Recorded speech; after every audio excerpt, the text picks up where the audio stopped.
তো guys WhatsApp new video. আমি আজকে এসেছি দিল্লিতে একজনের সঙ্গে দেখা করতে। আমি দিল্লিতে এসেছিলাম একজনের সঙ্গে দেখা করতেই, কিন্তু আমি একটা চা দোকানে এসে চা খাচ্ছিলাম, মানে ওর অ্যাড্রেসটা জানি না, সেইটাই জিজ্ঞেস করছিলাম। হঠাৎ জানতে পারলাম যে এখানটায় আমার সেই বন্ধুর একটা দাদা যে থাকতো আগে দুবাইতে, এখন নাকি এখানে কি বিক্রি করছে। আমি এখন সেই বুড়োটার সঙ্গেই দেখা করতে যাচ্ছি। তো গাইস এমন হতে পারে আমি কোনোদিন ভাবিনি। চলো যাওয়া যাক। লোকটা ছিল কত বড় লোক, গরিব হয়ে গেল। কি করে ও গরিবটা হলো আমি সেটা জিজ্ঞেস করবো আর আপনাদের সঙ্গে শেয়ার করব। চলো, মনে দুঃখে বাই। ও দা, ও দা, তোমার এই কাঠগুলো কত টাকায় বিক্রি করছো? এগুলো তো ইম্পোর্টেড মাল। তাই এগুলো যেগুলো পুরনো কার্ড সেগুলো 1000, আর যেগুলো মানে নতুন কার্ড সেগুলো। আচ্ছা, আমি অনেকক্ষণ আগেই এসেছি, আমি ভিডিওটা এক্ষুনি স্টার্ট করলাম। কি করছো দাদা? তোমার ওই মারাদোনার কার্ডটা কত টাকা? ওটা ওটা 1000 টাকা। 1000 টাকা? আচ্ছা, তোমার জন্য একটা সারপ্রাইজ আছে। আমি তোমাকে দেখুনি করছি, কি? একটু সময় করতে হবে।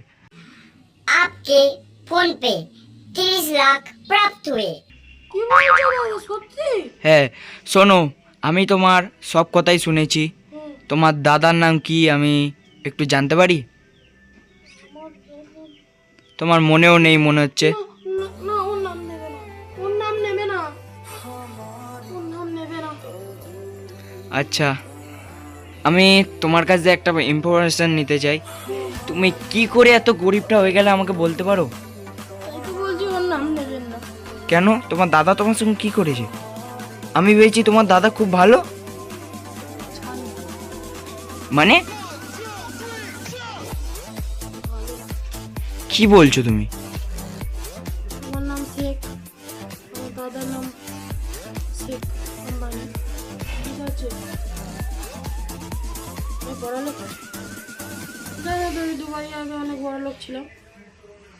তো এখন কি হয়েছে, আমি একদিন ঘর ফিরছিলাম, ওখানে ওখানে একটা আমার ব্রিফকেসে আমার সব পয়সা ছিল, সব টাকা ছিল, ওতে সব সম্পত্তি ছিল, আমার যত দুবাইয়ে করেছিলাম মানুষদেরকে হেল্প করতাম। আমি এই চাওয়ালার কাছে তোমার শুনলাম। আচ্ছা, আমি তো তোমাকে বুঝতে পারছি। আমার একটা প্রপার্টি আছে, সেই প্রপার্টিটায় তুমি কি থাকবে? আর সেই প্রপার্টিতে তোমাকে আমি একটা চাকরিও দিতে পারি। আমি